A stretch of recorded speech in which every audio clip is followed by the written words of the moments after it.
So in that respect, you can see the polarities.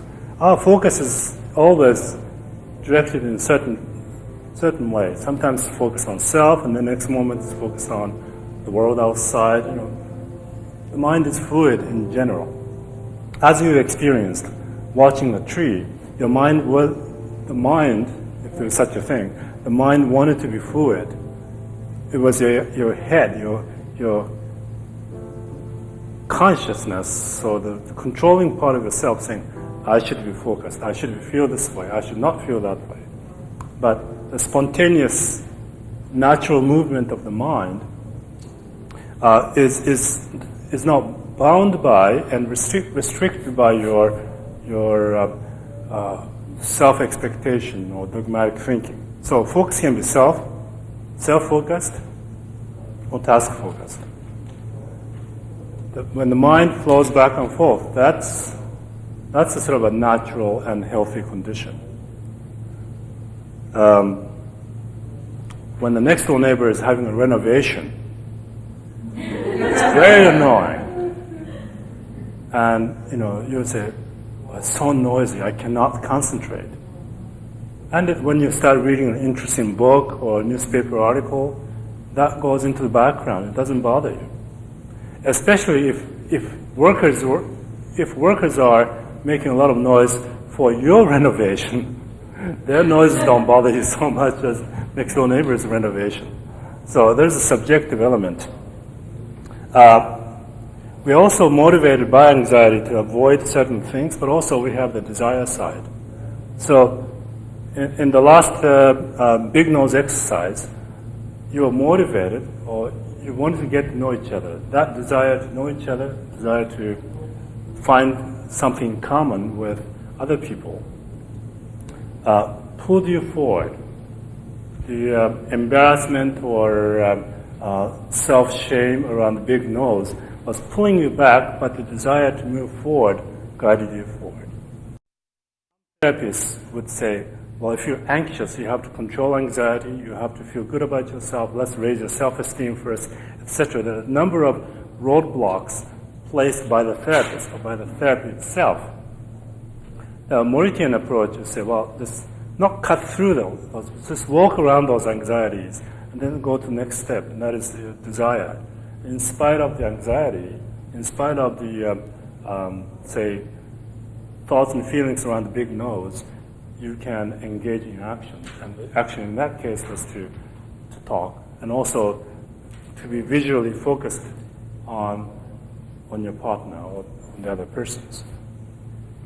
Idealistic expectation is one side, but that needs to be balanced with more realistic expectation and practical thinking.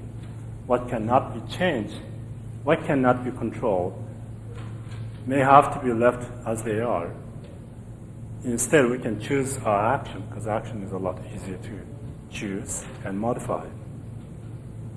Self-control can be directed in that respect, either in an affective direction or a behavioral direction. Sometimes we say, be happy. Well, can you make yourself happy? It takes you quite a while to feel happy. The moment you feel happy, because of this active self-imaging or whatever, you lose it. You've lost it. The moment you said, now I've achieved happiness, so the desirable condition, it's gone. So you're back to the starting point. The skilled liver, the person who lives a life, skilled liver in that respect can let things go much more easily. I think you used to say, Paul, cross-cultural counselors, or counselors in cross-cultural settings, make mistakes, and skilled, effective counselors recover more quickly from errors than neophytes. Neophytes stumble over their own mistakes, and then they become preoccupied and forget to kind of focus back on the client. So making mistakes is one thing, but recovering from errors by focusing back on the task at hand is another. I think I always credit. If you're not making mistakes, then you're not taking enough chances. That's right. And acknowledging a mistake makes it a lot easier. Yeah, that's right. But it's interesting how our materials for learning are often, people providing the best case, the miracle case, Right. And Yeah. sort of the perfect situation. We all try and imitate that. Yeah, that's right. So Morita, in a way, offers the coping model. We talk about anxious person, and I don't know how many of you would regard yourselves as anxious individuals. You might say situational anxious. Like I developed the second language anxiety. When I first came here, I had to learn the language and express myself. And I was a fairly non-anxious person back in my home country, but when I had to speak the language, I suddenly became extremely self-conscious to the point of, not being able to speak. And that's kind of anxiety associated with the second language or cross-cultural kind of performance. And then seeing someone who's feeling anxious and still speaking or still engaged in the desirable action was a much better model for me to follow than someone who had overcome all the anxieties and speaking fluently, wonderfully. That's a very high ideal goal. If I compare myself to that person, I would be very small. My effort to be a better speaker was non-existent. But if I see myself as someone who feels anxious about the second language and a new culture, and still speaking with a shaky voice and making mistakes here and there, it was comforting that I was making a bit of progress. So in that respect, the coping model is Situation, part of the problem is comparison. Yeah. Social comparison is probably the innate aspect of social nature that we always compare, for better or for worse, and that excessive social comparison becomes critical. Like in Japan and in some other Asian cultures, children develop self-consciousness, public self-consciousness with anxiety. When parents say, well, look what others people might be thinking of you. And if you misbehave, people will be laughing at you. So there's always the self being the object of others' perusal. And that generates a very strong public self-consciousness. Private self-consciousness is another concept, which means you become self-aware without comparing yourself to others or putting yourself as the object of others' evaluation.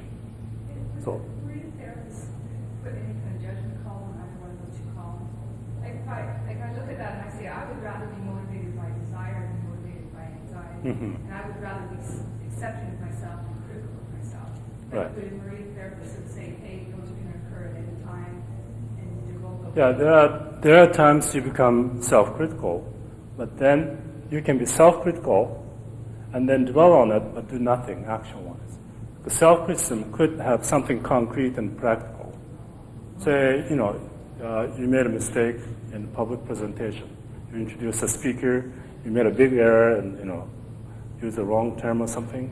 Or for a while you were down, self-critical, but then your focus can be directed from this self-criticism to what did I do wrong? How could I improve myself? How can I practice and improve myself, improve my presentation skills? Then your focus is back on task. And in that respect, you can use the negative instant that generates self-criticism as a starting point to move toward betterment, improvement of skills, for example. So temporary self-focus and temporary self-criticism may be necessary or just unavoidable, and yet where to go from there. Some people say, well, I made a big mistake. No more public presentation. Don't ever ask me to introduce guests, etc. They take sort of a stance. In an Adlerian perspective, it's sort of a life position. I'm a lousy speaker, a lousy whatever, and then they just shut themselves away from the future possibilities. Of course, let's not forget that Morita Therapy was originally developed to help people who are so-called shinkeishitsu, who tend to have characteristics such as being self-preoccupied, and extremely sensitive, and hypersensitive to physical discomfort, stomach turning or shaky, dry throat, shaky knees, etc. The tendency to be self-critical and perfectionistic in expectations. So, Shinkeishitsu type patients or clients tend to have excessively strong tendencies to be self-focused and motivated by anxiety, controlled by anxiety, and they apply idealistic, perfectionistic expectations, then they end up being self-critical. They think the solution to their problems, behavioral problems and other problems, is learn how to self-control, how to eliminate anxiety as well. And then they also engage in intellectual.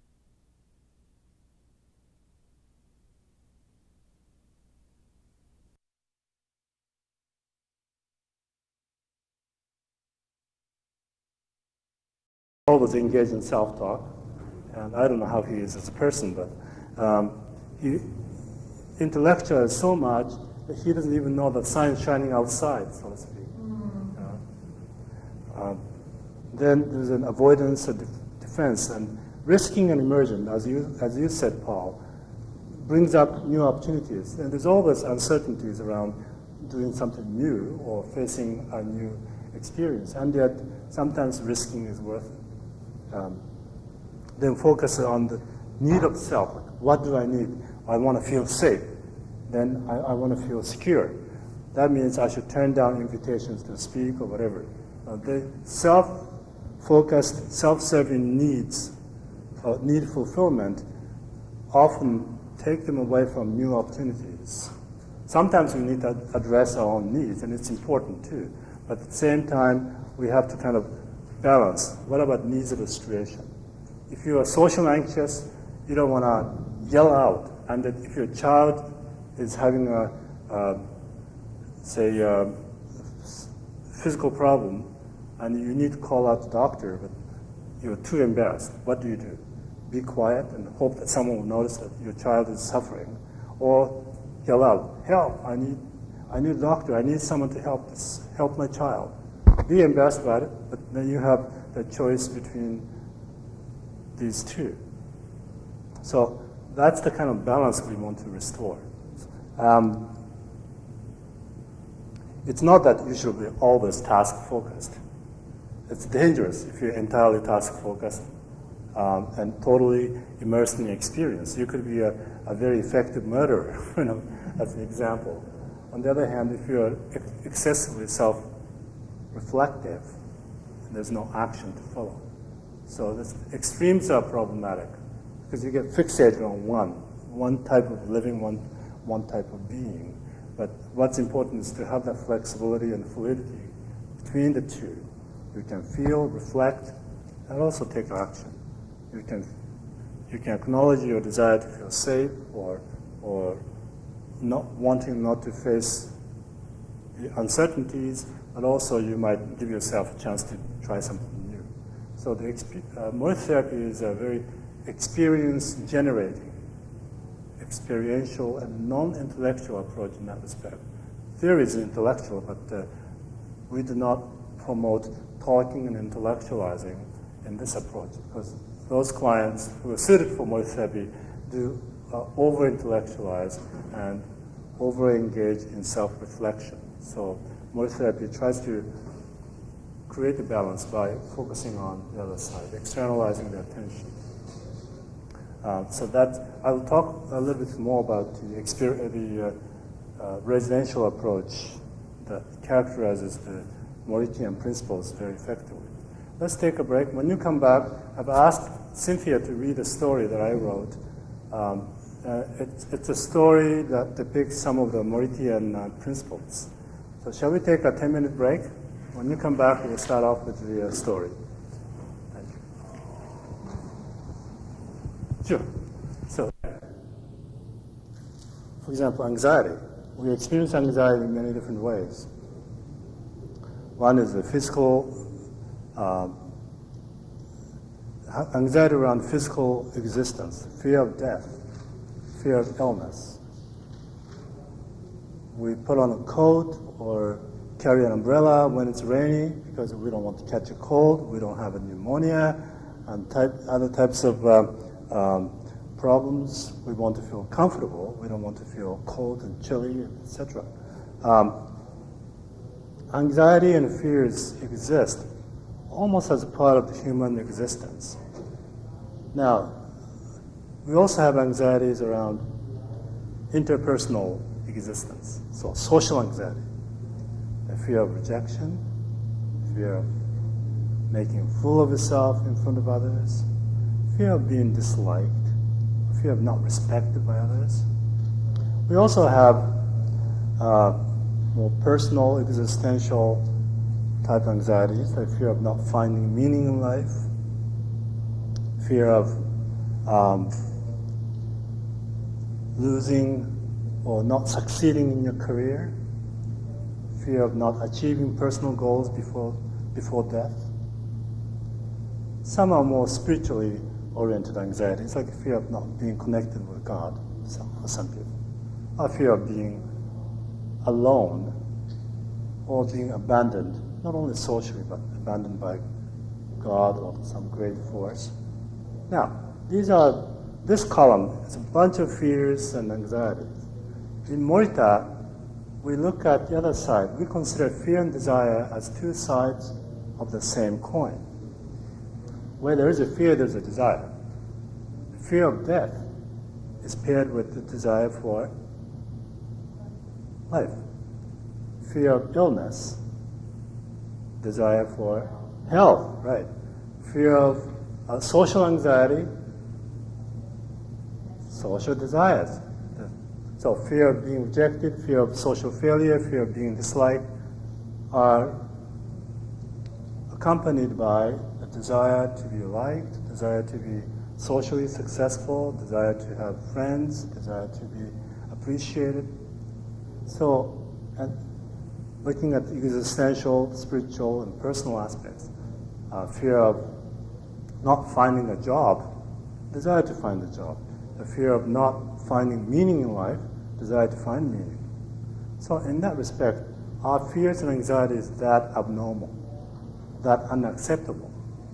Or can we embrace both fears and desires?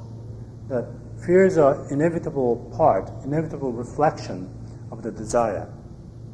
Desire to live means we want to desire to live fully and hopefully in a meaningful and harmonious way with others, harmonious with others and nature. So in that respect, here I'm normalizing and looking at taking a more naturalistic perspective on anxiety experiences. That where there is a fear, where there's an anxiety or fear, there's also a desire. You can act on the fear by saying, "Oh, I'm so scared going out because it's thundering, or it's cold outside. Or I'm so scared of going to this social gathering because I don't want to feel put on the spot. I don't want to make social blunders." Or I can act on desire, my desire to connect with people, as you said, desire to be liked by others, desire to meet people, desire to engage in a lively conversation and get inspired. So you could act on the fear and avoid the situation, or act on the desire and fearfully, anxiously, you go to the place and socialize. Then we have what I call perfectionistic adverbs, or killer adverbs. Like, don't parents sometimes say to the kids, "I want you to do this chore willingly"? I want to underline those adverbs or adverbial phrases. I want to do it happily. Okay, I can do it. I don't have to feel happy about it. But if parents or whoever makes a demand on you said, "I want you to feel motivated to do it," oh, fine, don't do it if you can't do it willingly. What happens? The willing is an emotional, fluid part, and doing is the action part. So engaging in action is easier. The child can say, oh, okay, I'll do it. I'm unwilling, but I'll do it. And as a child gets into the chore, whether it's cleaning dishes or washing the floor, the child gets into it. They get into this meditative state. And once they're done with the chore, they're happy or say, oh, I've accomplished it. So feelings come and go. But if you impose a certain affect, like I want to be motivated, I want to feel excited, you are putting an very difficult demand on the person. The person could say, well, if I can't feel motivated, what's wrong with me? Or I don't have to do it because I don't feel motivated. Then you become, the child becomes very mood governed. So, desire part, back on the sphere desire as two sides of the same coin, Morita focuses on people's energy on the desire part. If you want to go to the meeting, what can you do? What you're nervous about, speaking to strangers, that's a fear, that's accepted. But fearful, if you were to do it, what would you like to do? Well, or to go to the gathering, what do you need to do now? Well, I have to pick up the phone and let the person know I'm coming, and then prepare whatever. So the person can engage in action fearfully with anxiety. So severing the anxiety part is like severing the other half of the same coin. It's impossible. Where there's a fear, there's a desire. You can't simply have a desire and be fully motivated with no anxiety. So that's the part I want to focus on. I call it conversion. Anxiety, desire, conversion exercise. And sometimes teaching counseling clients about the legitimacy of fears, normality of fears and anxieties as human emotions, as human properties, is very important. If the counselor or the therapist said, let's work together to defeat anxiety, then you may be putting a big roadblock. Undefeatable. Just point out very briefly about shifting gears. There are some elements, and I thought about these 7 elements about the common Buddhistic ideas. One is meaning. Sometimes anxiety or other so-called inconvenient feelings have no meaning, but it's up to us to find meaning. Anxiety itself is an emotion or the label that we give to a set of a syndrome of affective, cognitive, and even behavioral reactions. But I'm anxious, and what's the meaning?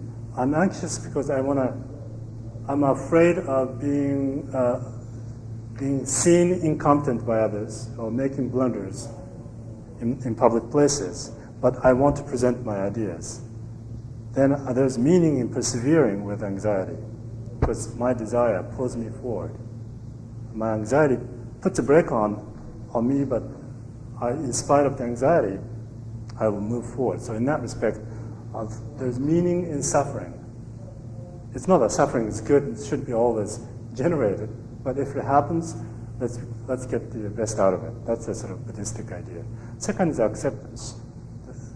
Things are not always, do not always conform to your expectations. How people should be, how I should be, how the world should be, is not always the reality. Can we accept it? Can we accept imperfections, if you might call, or fallibility of human nature? We're prone to anxiety, we're prone to self-criticism. It's all normal parts of human existence. Gratitude. Gratitude requires our awareness to be released from self-absorption. To be thankful, you have to be aware. And we live in balance with other people. And while you demand things from parents, etc., at the same time, we can shift gear and say, well, I appreciate that. Or what have I done to deserve this? Or how, when someone is kind to me, am I too busy thinking of myself to acknowledge that person's kindness. Or say, sometimes parents stay up all night looking after you when you're feverish or when you're sick. And then parents have to get up or go to work the next morning in spite of the fatigue and lack of sleep. When have we taken a chance to thank our parents? So gratitude requires the ability to place your own personal needs aside and then look at what others have done. So it's a form of maturity. Impermanence. Things don't stay the way they are all the time. One moment I'm really anxious, I think I'll just go nuts, and then the next moment it changes. Same with happiness. At the height of happiness, people say, I want this to go on forever. The only option is to commit suicide so that you can die happily at the height of happiness. Otherwise, it comes down. Same with youth. Youthful kind of, vibrance or joyfulness may decline with aging, but other types of joy and happiness emerge in life. Compassion, feelings for others. Sometimes the big nose that we talked about, we have, what's the big nose for you? That's symbolically. What is the hang-up, so to speak? And there are other people who also have nervous problems or shyness or things that are not always visible from outside. They're coping, and also they may be suffering. How can I be helpful to other people who are equally shy or even shyer than me to join a discussion? And when you pay attention to others' suffering, without reducing the value or the intensity of your own suffering, you can develop compassion and give a balance. Transformation. The transformation is, how can you, if you think that, say, your nervous personality or introverted tendency is a gift, and it's up to you to make the best out of it, how could you transform it? And the next story that Cynthia is going to read will give an example of that. Like, how can you make the best out of what you have? There's a book many years ago, I Ain't Much, But I'm All I've Got. Do you remember that? In 1970, early 1970s. Transcendence, and that's sort of I don't mean to be entirely transcended in a spiritual sense, but going beyond the ego or self-consciousness. Let me give you one quick example. Doing the dishes. You experience self-transcendence, ego transcendence. Almost every time you do the dishes, you would say, I don't want to do the dishes, or who left so much food on the plate. The mind is busy, thinking, complaining. You're not really into the action of doing the dishes, but it's like a wave. When you, for a moment, you say, oh, the dishes are done, or you totally forget about those things. Zen and the art of doing the dishes. Get into it. So these are some features. Without becoming religious or overly spiritual, Morita Therapy does have spiritual elements because it gives us the balance. And it's not always me, my feelings, etc. Clients suffering abuse and other types or very intense emotions, they can just, they need to be helped and their pains need to be recognized. Sometimes they need to go through some time of reflecting and getting in touch with the feelings, working on feelings before they take action. So I recognize that. But then what can they do after that? In doing the trauma and abuse therapy, for example, John Breer talks about two phases of treatment. One is stabilization. The other one is exploration. Exploration of a traumatic event is very upsetting. Sometimes they dissociate or just kind of, go into the very painful experience and forget about here and now. Stabilization is a therapeutic intervention to bring the person back. Mary, what's your name? Where are you? How old are you? Bring the person back to the present. Be more present focused. And that's a balance too. Sometimes clients, get immersed in the past or a certain painful experience as if it was happening here and now. And that's part of the exploration of trauma and abusive experience. But Morita Therapy is a good way to bring the person back to the present, here and now, or give sort of a ground. What do you need to do? What can you do? When you go home, you have to shopping. Where's the shopping list? Bring the person give the person a concrete list of things that they can do for pragmatic reasons and purposes. So these are some of the aspects, and then I would like to invite Cynthia to read the story. Could you come to the front?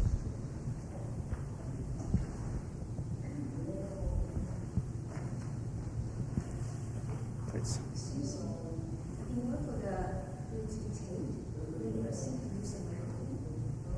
Okay, thank you. Is it? No, that's good. I don't. I used one of these before. So.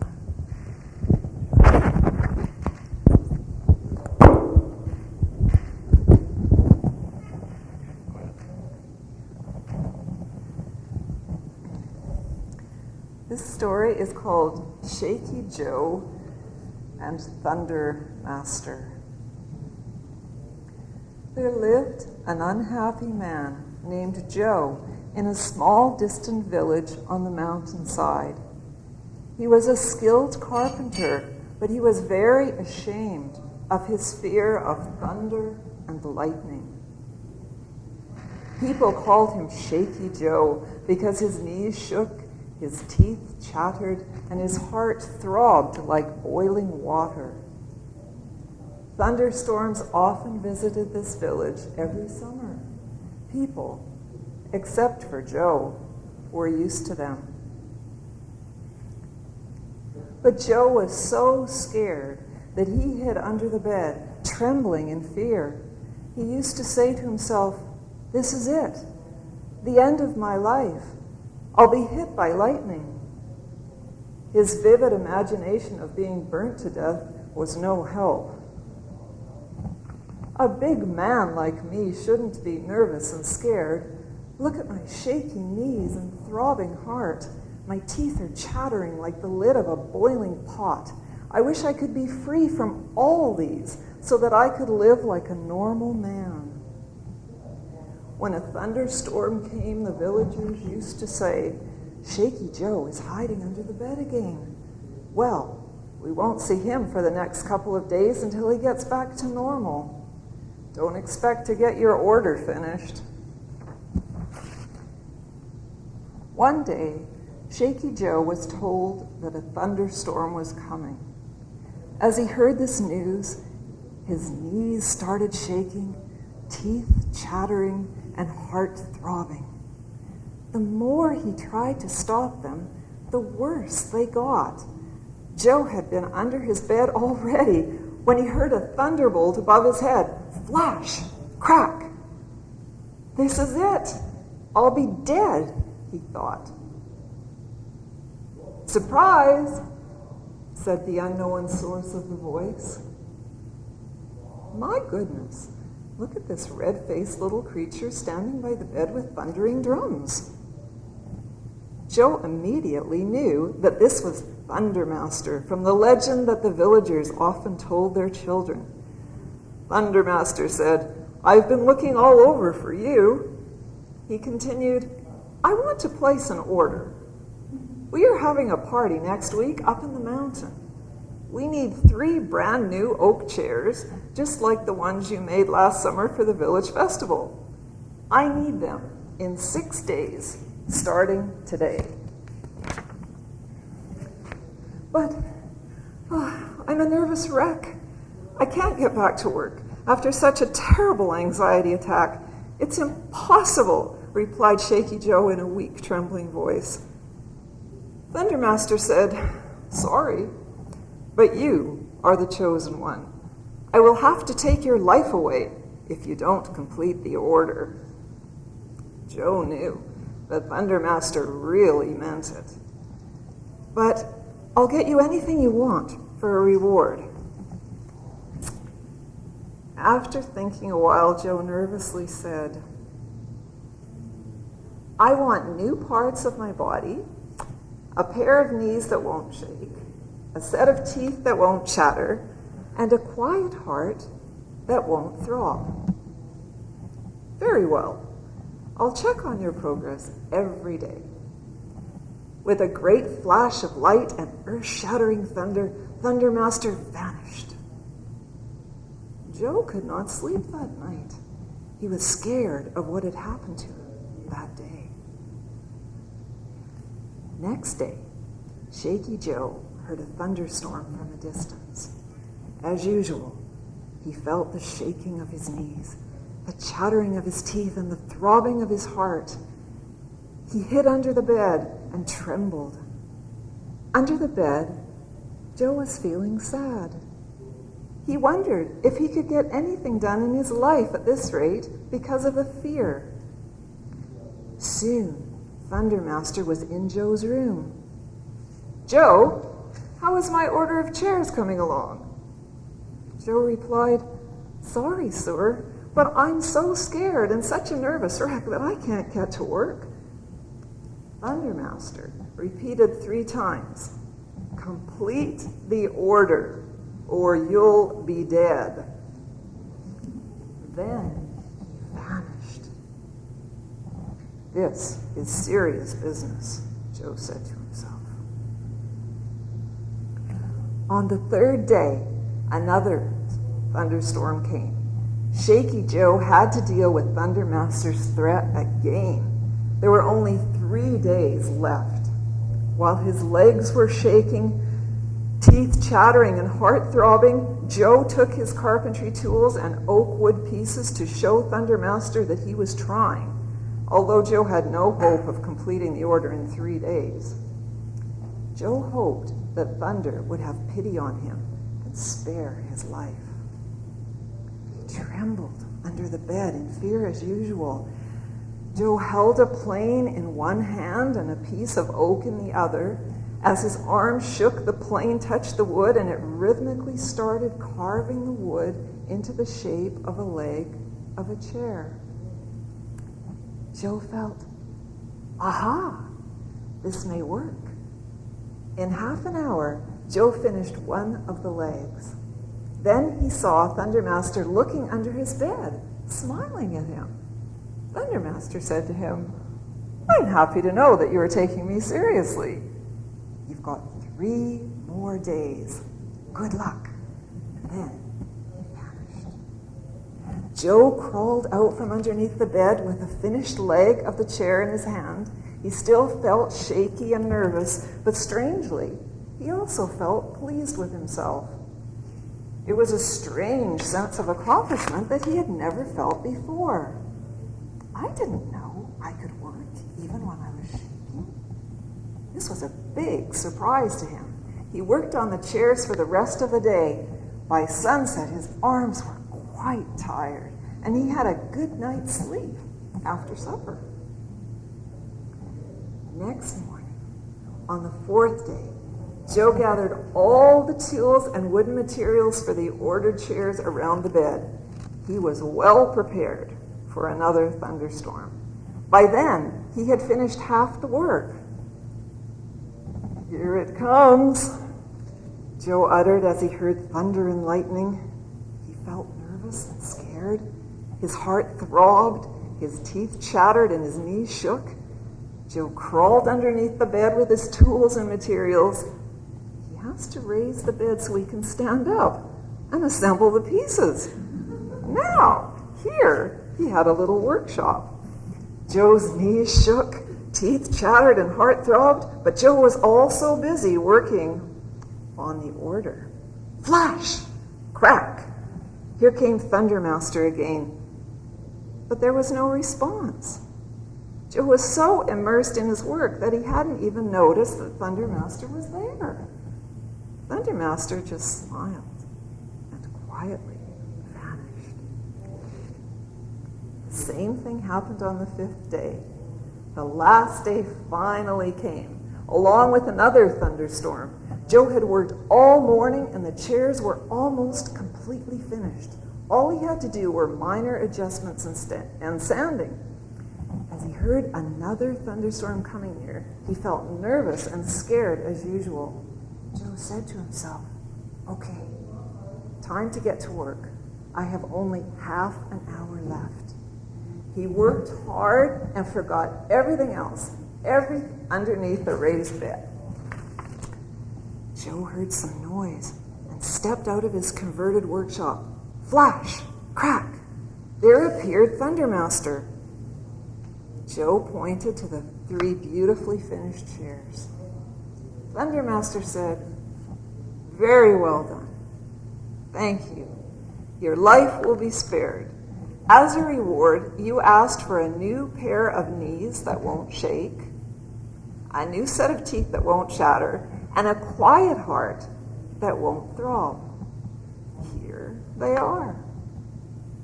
Joe said, "No thanks. I don't need them any longer.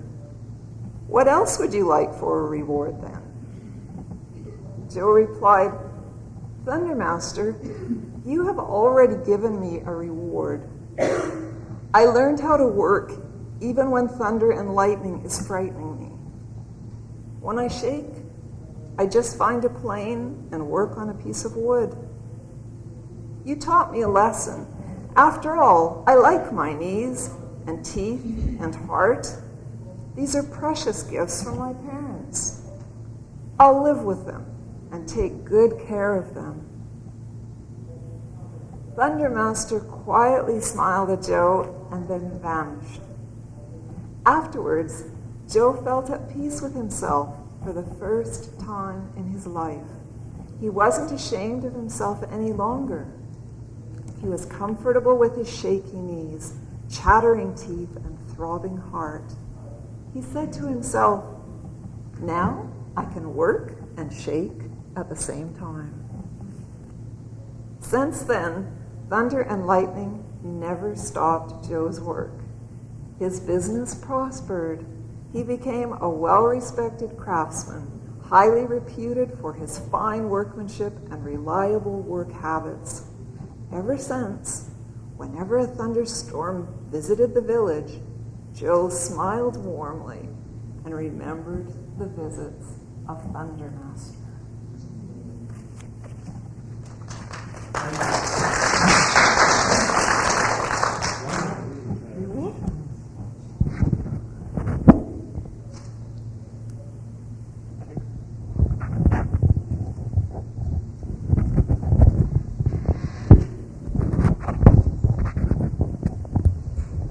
At this point, I would like to have a short process check session, and I'll ask you to break into groups of 3 and just talk about what you have learned, what you have found interesting from any part of this workshop up until now. Afterwards, you come back and then get a few sample responses from you, and then I'll talk about clinical applications of Morita therapy, especially in the context of the general counseling practice. Give some examples, pointers, and then open up for any questions and answers and any sharing of your thoughts. So, could you spend the next 5 minutes talking about your thoughts?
perhaps in isolation, you know, perhaps work with your house. You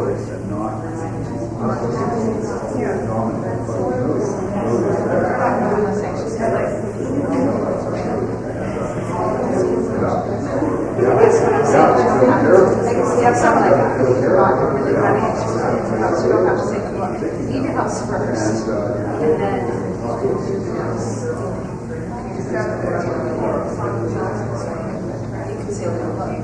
there's your house. This is your situation. Right now, you're just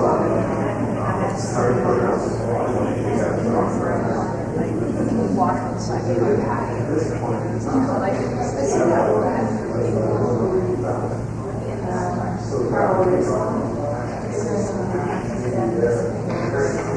well, you wouldn't because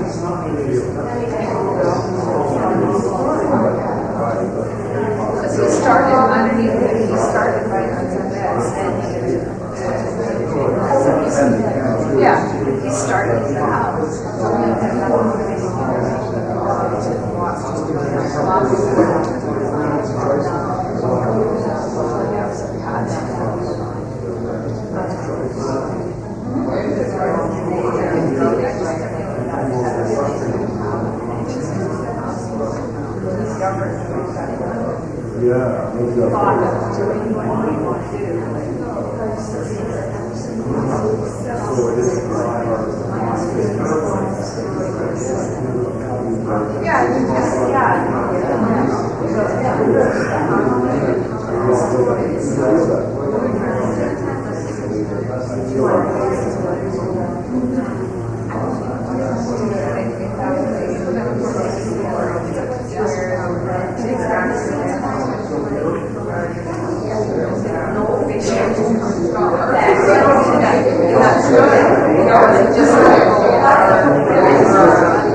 I think there's or is there no connection? I can make a connection between the auto-hypnosis or auto-suggestion and the Morita approach in two different ways. First of all, we don't say, if you did this, you will feel relaxed. We would say, if you did this, you will become more aware of what needs to be done or what's there. Or you will focus on the muscles. You know, the sports training, for example, always focuses on physical sensations rather than affective things. It's not like generating the self-confidence that's sort of abstract. We would say, well, if you practice, starting or placing your feet in this way and shifting your weight this way or that way, and then, you do some kind of self-instruction, then you can push yourself faster, forward, more forcefully, etc. Instructions tend to be more physically focused, activity focused. So we would say, if you did that, you can see things more clearly or whatever, but not to say, if you did this relaxation exercise, you will feel better, more comfortable. So we don't do that. Another thing is as part of the auto-suggestion or kind of a Ericksonian hypnosis, I say to my clients, when next time you face anxiety, you will remember this session. You will remember these three things. Say hello to anxiety, then focus on your desire, and take action. Then that becomes the self-instructional suggestion. The client will say, oh, okay, I can choose to be anxious and do nothing, or choose to take action and be anxious at the same time. The counselor said, accept it, say hello to anxiety, it's part of life. And then he also said that look at the desire, what's my desire, what do I want to see happen? Or can I go on in my life like this without ever taking any action every time I'm faced with anxiety? Or should I just take action, risk-taking action? So that's the kind of auto-suggestion that I tend to use. And Ishu, it seems like it's a good idea to not just assume that people want to get rid of their anxiety. That's right. Have a discussion about, Yeah. would you like to get rid of those feelings, or is there something, does it work for you somehow? Or That's right. would you like to- Yeah, that's the solution-focused people would use. Like, do you have any experience? Have you had any experience of being anxious and still doing what you wanted to do? What are the past successful? Yeah. Please. I'm impressed by the method you're using in these several hours for this workshop, where you say, do this, and then you tell me what happens. Mm-hmm. Rather than do this and this will happen. You say, Yeah. go through this experience and then get in groups of three and explain. You tell me, I don't know what will happen. You tell me. Thank you. Please. Has there been any discussion about using this with depression as well? Yes. In Japan, many of my colleagues who are psychiatrists combine Morita, sort of gentle, soft softer version of Morita with antidepressant. And often depression is physiologically and chemically based, so we have to address the physical side through medication. And at the same time, you help clients, depressed clients, recognize that they still have things they could do. They can't necessarily engage in big actions, but they can still, write letters or send cards. Just see what they can do. How can they be creative or use their time creatively while feeling depressed? What are the additional things? But don't say you shouldn't feel depressed, or if you did this, you will feel less depressed, because it's the trap that they experience. And when you say, well, you've got to go beyond depression through action, they become even more depressed, saying, how come I can't do it? Sounds like other patients can do it, and I can't do it. I just can't shake my depression off. So, therapists needs to be extremely empathic and compassionate with the depressed clients suffering from physiological grips as well as the emotional grips. I was thinking of specifically the acceptance, because personally, Right. I reached a point where I was able to accept that I would have usually 7 days of feeling depressed. Mhm. Once I accepted that this was a pattern, Yeah. that it would usually Yeah. last for a certain amount of time. That's right. Feeling through this Yeah. thing, and accepted that, Mhm. it would usually get quicker. I knew what it was. I Yeah. recognized it. So in a way, you develop skills and maturity or wisdom to ride on the flow of life. And in that case, the mood swing is part of the flow of life. When you're down, there are things you could do, but not too much. When you're up, feeling better, then there are more things. Morita, for example, was a sickly person in the latter part of his life.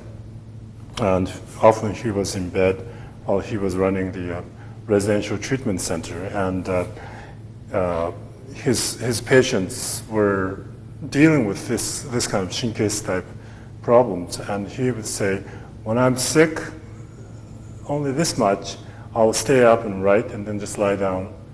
He wrote a lot of books and articles. When he had some options. When he had fever and had to lie down, he will read books, or he will have one of his patients read a story, and then he will sleep. And then, he had prepared some optional activities based on how healthy or how sickly he was. So that's sort of practical and creative suffering. Yes, please. Can you remind me, in that Shaky Joe and Thunder Master story, why did Shaky Joe, why was he able to chip off the first bit? The first 5 minutes of his working was the most critical. Uh-huh. I thought it could be because of threatened with dying. Some people even die, they do it, they can't jump off the real height, they rather die into the wall. So what exactly helped Shaky Joe to initiate That precipitous moment. Yeah. Well, he was shaking, and then he was holding a piece of wood, and he had a chisel in his hand, or plane.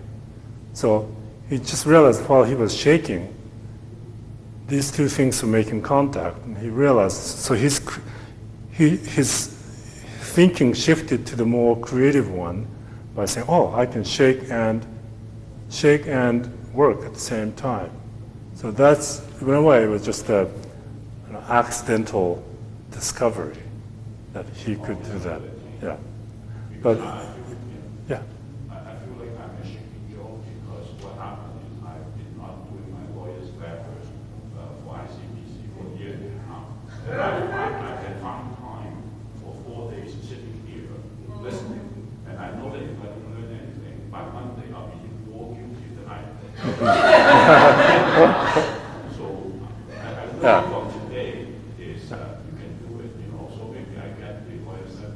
But I think you said that Buddhist is a meaning, because I think the meaning of doing the letter is I have these ICBC, there's justice for my patient. I don't want to defend our both in a perfectionist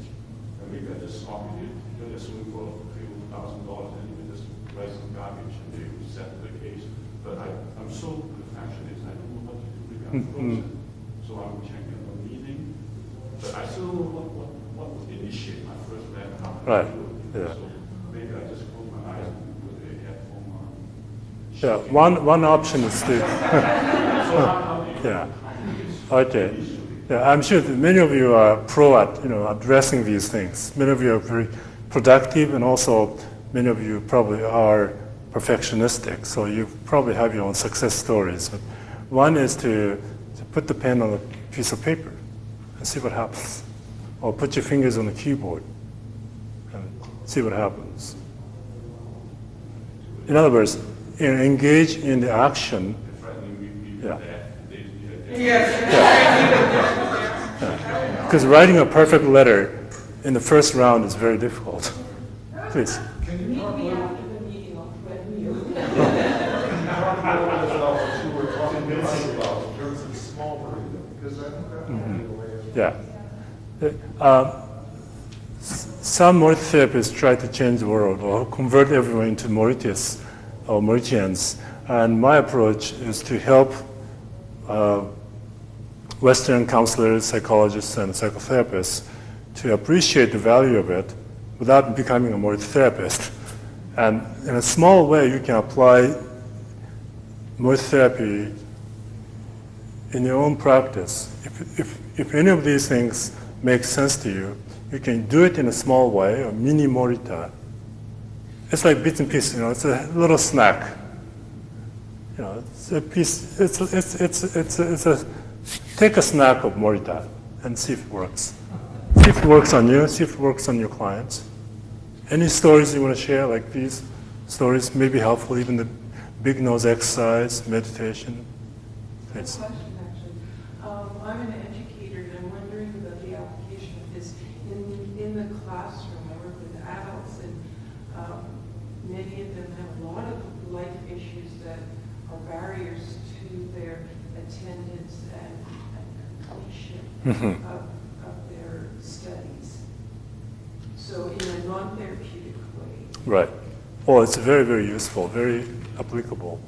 When you look at one of the handouts, I described the Morita instructions. You might find any of these helpful. For example, this also summarizes what we have been discussing. One is not judging affective conditions.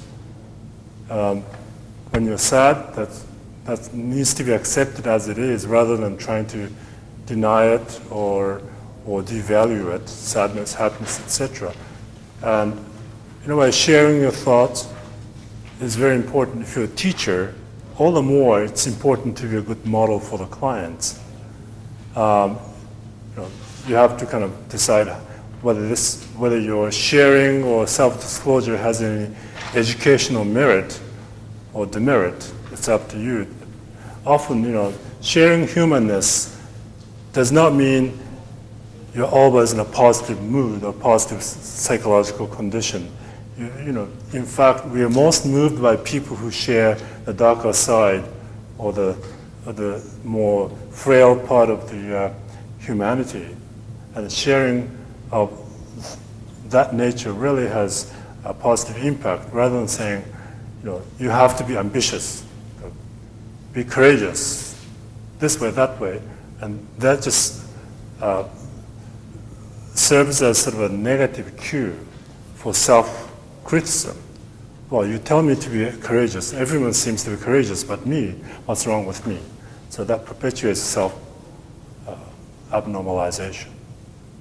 So these things that you find on the one of the handouts may be helpful to keep in mind. How can I use these in my role as a teacher or educator and fellow human being with my students? Yes? What did a client suicidal? Suicidal clients, I think, require extra care, because sometimes action is a mask of the deeper feelings, right? I'm talking about clients who tend to be over self-reflective or hyper-reflective, that needs to be balanced with focusing on others. Some clients, I think the anxious clients, the suicidal clients included, probably need to be helped not by simply focusing on action, but helping them recognize their desires, the pain of living, and then also what they wish to achieve. And they might look at small things they could do. Sometimes, and this is not suicidal, but people who are facing imminent death, like cancer patients, benefit from Morita therapy very much. And I'm shifting gears a little bit, but I might be able to respond to your question in an indirect way. There is an approach called MLT, or Meaningful Life Therapy. Meaningful Life Therapy is a Japanese approach developed based on the principles of Morita by an oncologist, Itami. And he's actually brought his cancer patients to Mount Everest and Mount Fuji and all those things. They have those mountain climbing projects. These people facing and coping with the fear of death and the difficulties associated with the cancer and other types of intractable disease are encouraged to look at several things. One is, first, learn to accept and live with anxiety or fear of death. Second, take action that would make their lives meaningful. Some people say, I know I'm going to die, but everything I do on a daily basis can become part of a good memory that I can die with. So every day I take action that contributes to the accumulated memories. One of the things they do is called humor therapy, humor speech. And the group members of this MLT are given the assignment. That is, you pay attention to things around you in your life and find the material that you can make a humorous speech out of. So that means that while you're suffering with your cancer or life-threatening illness, you're also paying attention to people, what people say and do, and any interaction with others. They sometimes make fun of themselves, and they come back to the weekly MLT meeting and share those stories. And the person who gets to tell a joke or a humorous story will be applauded by others. So you get, even out in the middle of suffering, you can entertain people with sort of a humanly funny story. Some people talk about the urinating in the wrong place, but then they had sort of quick recovery by creating a great joke out of themselves. So, in a way, you can follow your suffering inside and being pulled back inside. This approach helps them pay attention to the world outside, stay in connection. In a way, it's like object relations therapy in a broader context. You can relate to the world outside. You're embraced by this big thing called nature or the universe, and then you're living your life fully till you die. And every day you live can be wasted or it can be used in a positive way. So they also engage in small activities like picking up garbage. And a group of them go out to public areas like parks and streets, and they wear gloves and all the sanitary precautions, and then pick up garbage. That's not because they have to do some kind of big social contribution. They just feel good to see less garbage on the street, and that contributes to their own well-being. It's not like, make me feel better. They'll do things that help others, and that makes them feel valuable to others and also meaningful about life. Please. I wanted to comment on the suicidal ideation because I work with patients who have suicidal ideation every day in an emergency department. And what I'm hearing that idea that you can have a symptom, even suicidal ideation, without making a choice to act in a certain direction. And the other thing that I think is valuable is the idea that you have an abiding depression. It's an illness. And rather than an expectation that you get rid of that depression or you'll die, the expectation that when you live with chronic depression, just as people live with other chronic anxiety. Yes, please. Good question. Since in Morita Therapy you accept the fluidity of emotions and you don't judge, and I wonder Right. if you accept diagnostic labels. Do you use diagnoses? In Japanese psychiatry, of course they do. And because the majority of the Morita Therapy practitioners in Japan are either psychiatric workers or psychiatrists or working in the medical area, they end up using the diagnosis. Like early on, I talked about different types of emotional problems using DSM-4, but they use terms like somatoform disorders, panic disorders, phobic obsessive disorders, or obsessive compulsive disorders. They use those, and actually they also use shinkeishitsu, which is a neat way of describing themselves. They, instead of saying I'm phobic obsessive or I'm clinically depressed, some people would say I have the shinkeishitsu personality.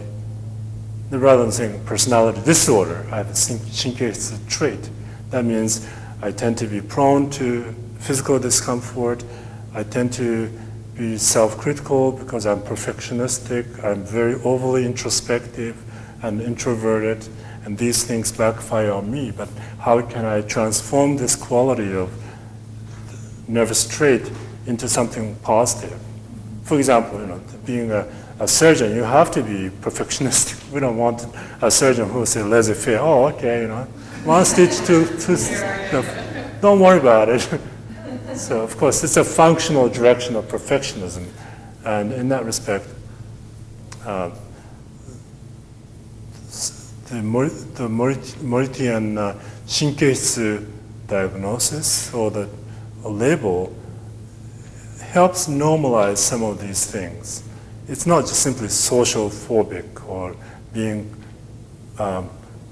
obsessive and compulsive. We're looking at the positive quality, and being obsessed with imperfections is in a way a positive quality, as long as you live your life meaningfully. So if you become obsessed and perfectionistic and self-critical and avoidant in lifestyle, then you go in that direction. But you can be perfectionistic. You may have to turn the light switch on or off 10 times, 20 times in a ritualistic way. But then what can you do? Or give yourself a time limit. Like, okay, I'll allow myself to flicker the switch 10 times, but no more. Time out. Next thing, I need to go to point A from point B, etc. So they can learn to not to eliminate all the symptoms, but just cope with the symptoms, but move on. And a new action generates new experience, as you were saying. New experience also generates new insight, and also give an opportunity to let physiological symptoms kind of recede into the background, rather than always talking about symptoms. And that's what the residential approach does in a very systematic way. And I don't have time to talk about the residential application, but one of the articles briefly mentions the original residential method of Morita therapy. I really appreciate this gentleman's example or question, which was what is the precipice where the change happened? And I heard you say that it was sort of by chance in a way, or that was the circumstance. But I also believe that it kind of goes back to Frankel's idea of the right to choose at any one moment. Fundamentally, what we're talking about is that moment of choice. And then maybe the choice is just in some way, in a minimal way, to affect our crop or affect the environment that we're in. Like I could really choose, if I was feeling depressed in this building, to go for a walk. At any moment, there's a right of choice. So now I can try to figure out, well, why don't I want to write the letter to ICBC, what's going on, and hopefully leave the meeting for me. Or I could choose, like, for the better to go out, simply put myself in the environment and do something for the computer, start to do the right thing in the environment. But we're going to have choices in the environment that I put myself in, which will facilitate that really walking in very profession. That's the time where I don't know, is back to kind of Victor Frankl. Right. The moment of choice. Even if we're suicidal, we still have the choice of the environment we put ourselves in. And if we're acknowledging that we're suicidal, we may choose to suicide. That is the choice. It's still a choice. And amplifying, focusing on and amplifying the client's desires, unfulfilled desires is critical. Like if you had a second chance to live, what would you like to do? What do you wish you could do? And if the client says, because of my anxiety, I have been unable to do so many things. But if you had no anxiety, what would you be doing differently? How would you be living your life differently? How would your life be? And then can you live with anxiety? And about over 10 years ago, I was visiting with Viktor Frankl in Vienna, and he has a number of pictures of paintings on the wall in his archive. And he said, look at these. And he showed me one of the paintings by a well-known European artist named Ishu Ishyama. And it's a very fine kind of ink-based drawing, and almost like hand trembling. And Frankl called it caressing reality. Caressing reality with this fine, nervous way of drawing. And for some people, it's not a big kind of brush-like painting. It's a very fine kind of way of communicating with reality. And in that respect, I think, in case that people and nervous people have also qualities or gift that can be transformed into creativity or practical living and caring for others.